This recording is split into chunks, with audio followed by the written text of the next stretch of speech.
Woo! Happy Good Friday, everybody. My name is Dooley Godot, and we're going to talk about the weather forecast coming up for your Saturday on your First Alert weather forecast. And so let's jump into those maps right now, and we're going to go over what the GFS has to say about everything. So we are looking at the remnants of that big storm that brought all that heavy snow across the northern plains, across North Dakota and Montana. Some places like Minot saw almost 40 inches of snow out of that storm. We had severe weather through Minnesota and Iowa. We saw some tornadoes there and a couple of strong tornadoes down here in Iowa. Arkansas also was hit hard by that storm system, where we saw some tornadoes down in Arkansas and Mississippi and Alabama, of course. So that storm is kind of wrapping itself up on out of here. It's kind of starting to fill in there, so it's going to be a thing of the past here pretty soon. But we do have another little short wave of low pressure here that's going to be spreading those rain showers along the eastern seaboard for you Saturday, and we're going to see some showers and thunderstorms down here in the southeast somewhere as well. A little bit of this can be severe, as we will talk about the severe threat coming up for you Saturday in just a few moments here. So we're going to see this cold front work its way along the eastern seaboard and eventually push out into the Atlantic there. But in the meantime, we're also going to be dealing with this weather system that's coming on shore on the Pacific side, and it's going to spread some snow showers across the Northern Rockies here over northern Utah and into Idaho and Montana and Wyoming and stuff. So it's going to spread some snow showers in the Intermountain West here. And we're going to see another little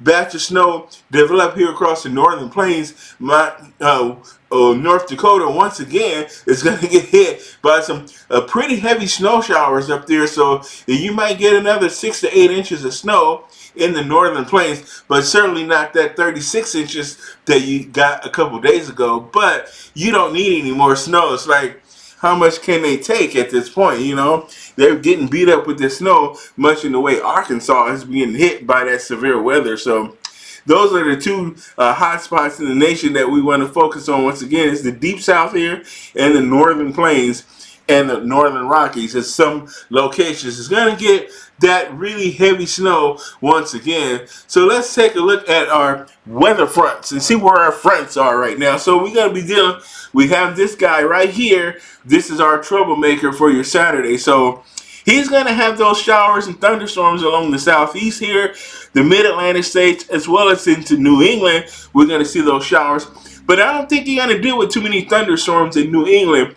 But the mid-Atlantic is certainly going to be dealing with some thunderstorms intermixed with that rainfall. And we're going to see some severe down here along the Gulf Coast. So Mississippi, Alabama, you guys are going to be the hot spot for severe weather, as you do have a slight risk of severe weather in this location, but I don't think it's going to be too extreme. Some large hail and damaging winds is going to be the main culprit with this, but I don't think, maybe a couple tornadoes might be possible, but I don't see a tornado outbreak happening in this region this time. But I would love to be able to do a forecast where I don't talk about severe weather at all, but with the time of the year that we're going to, that's just going to be a part of life right now. And we're going to see some thunderstorms here along Central and South Florida as well.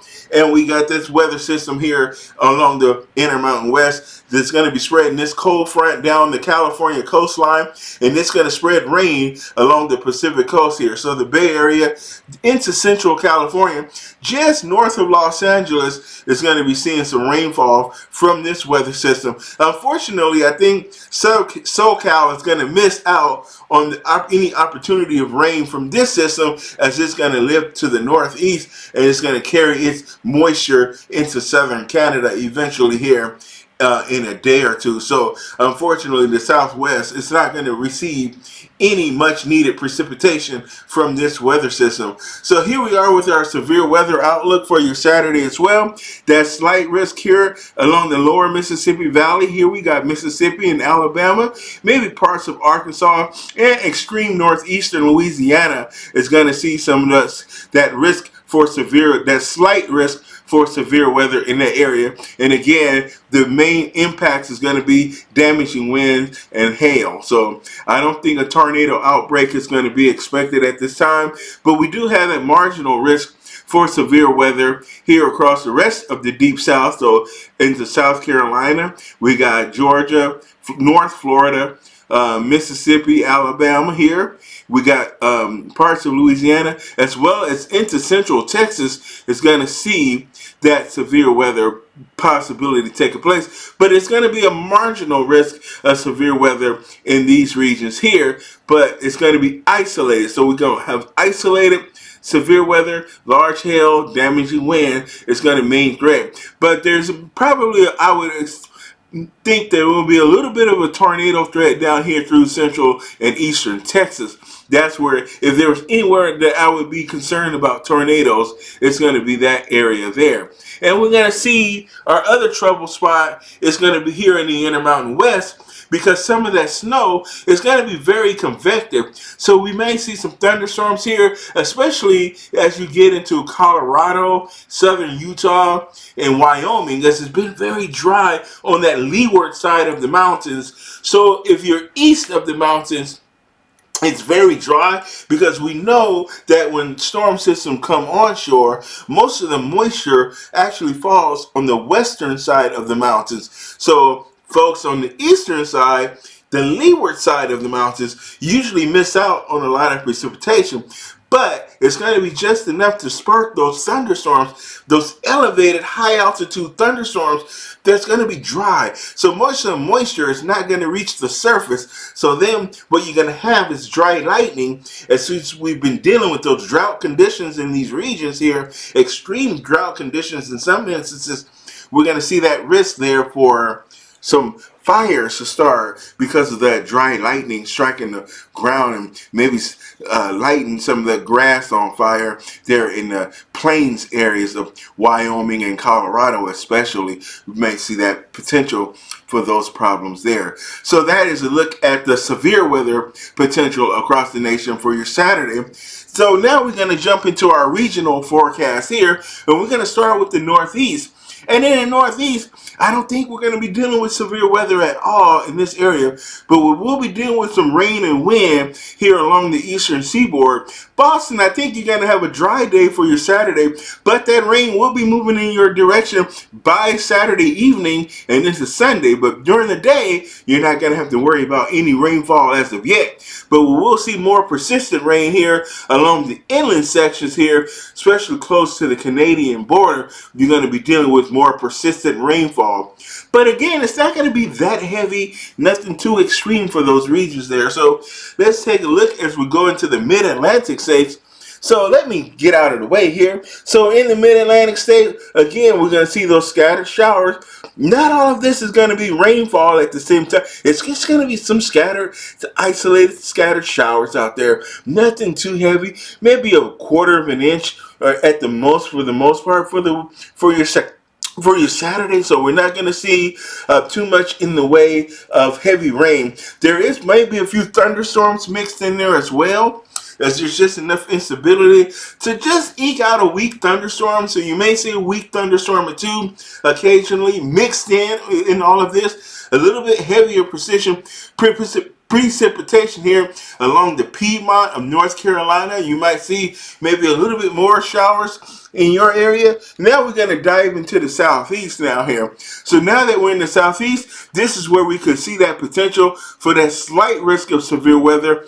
That marginal risk of severe weather extends all the way into South Carolina here, back over into East Texas and down into Central Texas. You have that slight risk of a marginal risk of severe thunderstorms for those regions. But for the most part, most of you just going to see general showers and embedded thunderstorms, maybe a rumble of thunder from time to time, but nothing severe down in Florida and here in the more northern sections of the mid-Atlantic. So you won't be dealing with an all-day washout by any stretch of the imagination, but just be prepared for an isolated severe thunderstorms down here in the deep south.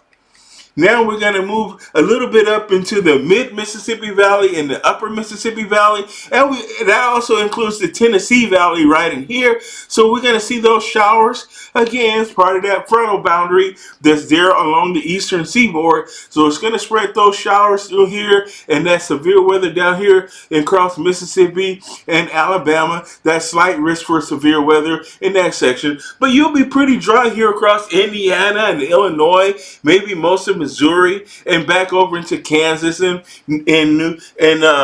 Nebraska. So you guys are going to see drier weather. I just wish I could say it's going to be a little bit warmer. It's just going to be a little bit on the cool side, as you're going to see those 40s and maybe some 50s down further south here. So we do see, for the most part, things are going to be more pleasant this weekend than we saw last weekend and through the course of this last week. A little bit drier, but we still have a few areas that's just going to see that consistent threat of a little bit of severe weather. So now we're going to move into the Great Lakes area here. And in the Great Lakes, we're going to see a little bit of snow. There again, once again, a little snow is going to be here along the Great Lakes. So we're going to see a little bit of a lake effect snow going on as we're getting that northwesterly winds now, as high pressure is starting to move in and that low pressure is moving off to the east as that big storm fills in and starts to dissipate out there over northeastern Canada there. But we will see a few snow showers here over the Great Lakes and right along the northern Michigan here, parts of Wisconsin. You might see a few snowflakes here. If you're right along the shoreline, you go about a mile or two inland, then it dissipates and there's nothing. That's kind of how that lake effect snow works. So here we are going to go over to the Pacific Northwest. As you can see, the Central Plains are going to be dry for the most part before that snow moves in. But that heavy snow will move into the Northern Plains by Saturday night there. But we will see that snow here across the Intermountain West, Pacific Northwest, Seattle, and Portland. You guys are going to be seeing some rainfall out of this. Some of this rainfall can be kind of heavy. There may be an embedded thunderstorm as well. So you may see some rumbles of thunder out there, but you're certainly not going to see any severe weather by any stretch of the imagination.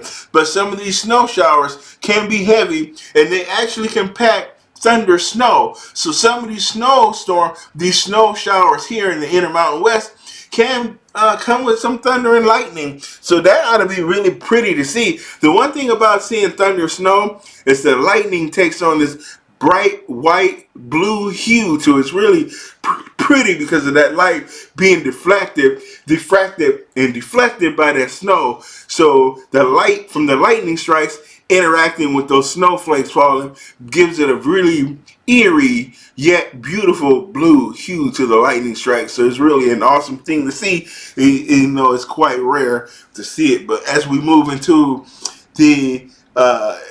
move closer to March, you kind of see those instances where you see more frequent opportunities for thunder snow. So, all right, so we're going to move on to the Southwest now. We got Southern California. That rainstorm, that showers is going to make its way down the Pacific coastline. Now, I think LA, for the most part, is going to miss out from rainfall from this weather system just to the north of LA. So some parts of LA County will see some of that rainfall. A few showers might spring in there, as they have about a 10 to 20% chance of seeing that rainfall across the northern sections of LA County there and on up the Pacific coast. So we got Central California, Santa Barbara, San Luis Obispo, up to San Jose. You guys may see a few showers. Not going to be a whole lot of rain with this, but we're going to see a little bit of snow across the Sierra Nevadas as well. We'll see that snow, but we will see those dry conditions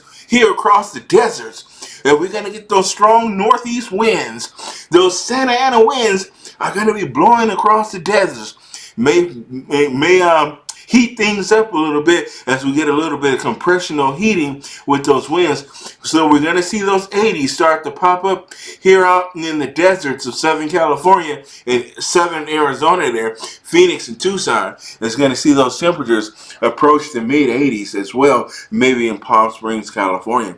So that fire risk is also exists, as these are very dry winds coming down out of the mountains. But we don't have any thunderstorms that are going to contribute dry lightning. So any fires that do start are going to be man-made. I guarantee you that much. So that is a look. Now here's a look at Texas. We want to get the Southwest, including Texas here, because what's important about this area here, southeastern New Mexico, North Texas, northwestern Texas, West Texas, this is where we always have our critical fire weather conditions. So we have those very dry conditions, relative humidities have been in the single digits. We're talking less than 5% relative humidity, and we've been seeing those gusty winds. The winds have been very strong, 40 miles per hour winds and higher. So it's going to be very dry, very windy, and the warmth has taken a break for the last couple of days. We've seen it fall back into the 70s and 80s, but we will see those 90s start to return for your Saturday, especially down here in San Antonio and in these regions, southwestern Texas, San Angelo, maybe El Paso. We're going to start to see those 90s return. So you get that dry weather, that heat, and those gusty winds. It don't take much to get some of the grasses out here to start burning and get a fire going. So please be careful with any activities that you may be doing that will involve fire. So if you're having a bonfire or whatever going on out there, please be careful. Be responsible with what you're doing. And if you're camping, put your fires out. Do what you can to keep your fire under control. Kind of make a dry space around your fire. Put some rocks. Maybe you want to put some stones out there that will kind of create a firewall, so that your fire, if it does start to spread, maybe those stones will help keep your fire would have to jump those stones in order to really spread. But you want to be careful with embers as well. And in those winds, embers can go off somewhere and start fires in other nearby areas. Okay, just a little bit of fire safety information for you if you're going to be doing any camping or any outdoors activities and you're going to be playing with fire. Okay, here's a look at the temperatures across America for your Saturday. So we're going to see that cold continue here across the northern plains, the northern Great Lakes here. We're going to see those temperatures in the 30s and 40s, especially here in Wisconsin and Minnesota, northern Minnesota, some areas along the border with North Dakota and the border right in that corner up there. Going to see those 20s. We're going to see temperatures in the upper 20s here in the northern plains of North Dakota, and that snow is going to be moving in tonight as well, and it's going to be there for your Sunday. So we're going to see that snow moving in Saturday night, afternoon, and evening there across North Dakota, where you can get as much as 8 inches in some locations. So we'll probably see winter storm highlights posted by the National Weather Service as that weather system gets closer. I hope it changes and those snow totals end up being less, but as of right now, a good 6 to 8 inches is possible and might not. Once again, you just had 36 inches a day ago, so I really wish I had better news for you, but it is what it is, and you guys are tough and you're built for it. You can handle it. But anyway, that was a look at what we're going to see across the nation for Saturday. And we see that cold weather across the north. Everyone else is going to be having seasonal temperatures. We'll see those 70s across the south and 80s the deep south, and then the Texas, Florida as well. It's going to see those temperatures in the mid 80s down by Miami. So that's going to be about seasonal for you guys. But that northern plains is just brutal cold. So anyway, thanks for watching me today. I'll be back with your Easter Sunday weather forecast later. We'll post a video probably tomorrow for Sunday. So thanks for watching me today. Also, if you're so inclined, please leave me a like, share your comments and your thoughts with me. And also, you want to subscribe to the channel. That would be most appreciated. I'm not twisting your arm, but please feel free to subscribe. And I'll be back later with that Sunday forecast for you Easter. I hope everybody have a great day, and I'll see you in the next video. Thank you.